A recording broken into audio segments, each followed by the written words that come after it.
Assalamualaikum warahmatullahi wabarakatuh. Perkenalkan, saya Muhammad Iqbal. Saya akan membuat tugas pada diskusi yang kedua dari mata kuliah pembelajaran mikro, yang mana tugas ini yaitu membuat video tentang praktek keterampilan mengajar.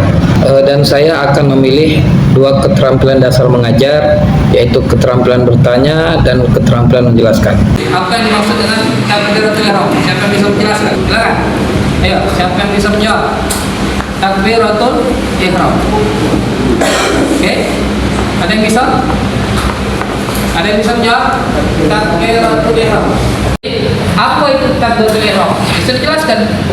Takbir ini apa? Ihram atau setelah? Atau apa yang bisa kamu definisikan menurut teman kamu yang sudah dijelaskan? Oke, ayo, ada yang bisa menjawab? Apa itu takbiratul ihram? Nah, silakan. Takbir yang mengharapkan. Mengharapkan apa? Ketika imam sudah takbir, kita masih berbicara, maka berbicara itu hukumnya haram.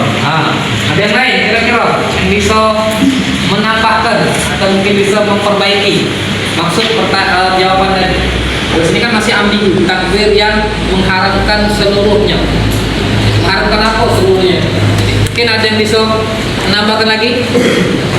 Silakan yang lain kalau ada yang bisa menambahkan ataupun tadi memperjelas maksud dari jawaban awalnya ini. Ada? Apa maksud tertentu? Ya. Ketika takbir untuk ihram, maka yang sebelumnya dihalalkan menjadi haram. Seperti makan, berbicara, minum dan lain-lain. Oke. Ya. Ada lagi yang bisa menjawab? Selain itu bisa kita simpulkan bahwa takbir itu adalah ucapan Allahu Akbar. Itu benar. Yang mana ini menjadi awal mula sholat. Jadi sholat itu kan dimulai dengan takbir, dengan ucapan Allahu Akbar tadi. Jadi awal sholat dimulai dengan takbir. Kenapa disebut takbiratul ihram? Karena kalimat Allahu Akbar ini mengharamkan perkara yang sebelumnya halal. Jadi ihram itu mengharamkan perkara yang sebelumnya halal. Contoh, jadi disebutkan contoh tadi yang jawab makan, minum, itu kan halal. Ngomong, berbicara, itu halal. Masa halal itu boleh. Tapi setelah Allahu Akbar, maka perkara itu menjadi haram. Makna haram sih dilarang.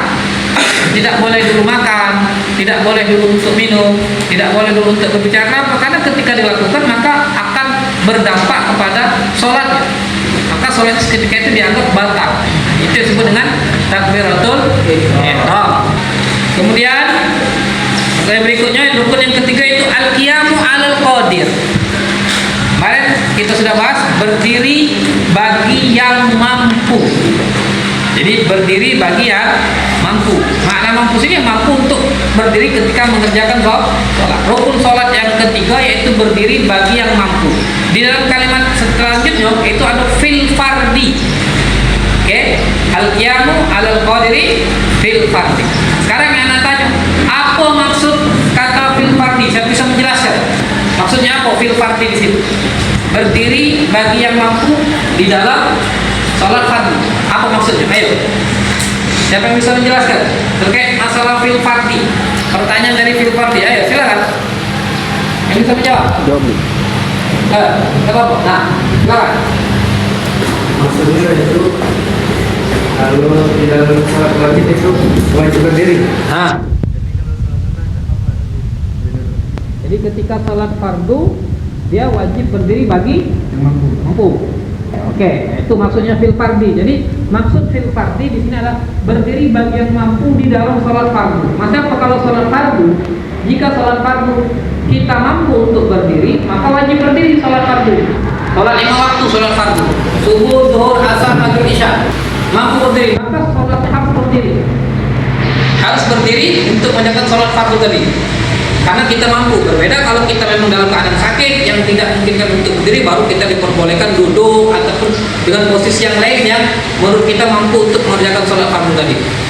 Nah, itu makna fil fardi. Sedangkan ketika sholat dikatakan adalah sholat sunnah, maka sholat sunnah tidak disyaratkan wajib berdiri. Meskipun kita sehat, ketika kita ingin mengerjakan sholat sunnah dalam keadaan berdiri ataupun duduk, itu tetap dianggap Meskipun dalam keadaan mampu berdiri, akan tapi kita mengerjakan sholat dalam keadaan duduk atau dalam keadaan berbaring, itu tetap dianggap sah. Jadi ini maksud fil fardi di dalam poin pembahasan asalis. Yang ketiga yaitu rukun sholat al-qiyamu alal qadiri fil fardi.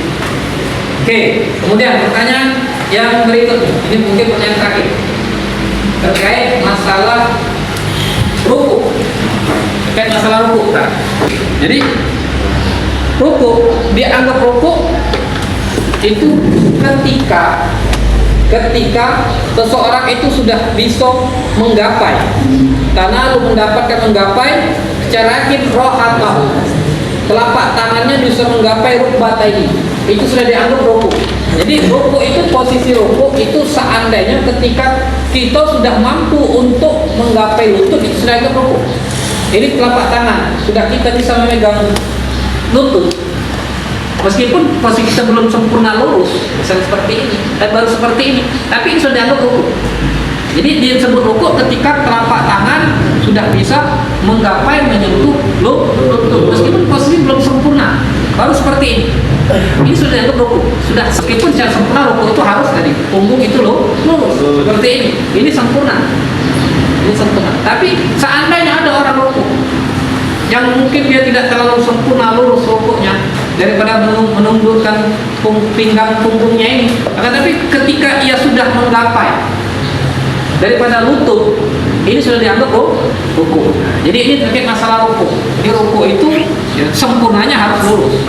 Tapi seandainya ada orang yang mungkin tidak mampu untuk bisa meluruskan pinggang tadi, syaratnya cukup dia memegang daripada kedua lututnya dengan telapak tangannya. Ini sudah dianggap ruku. Jadi ini terkait masalah ruku. Oke, selesai. Semoga tugas ini menambah pengalaman saya di dalam mengajar, dan kepada dosen pembimbing mohon arahan dan perbaikan jika di dalam tugas ini banyak terdapat kesalahan. Assalamualaikum warahmatullahi wabarakatuh.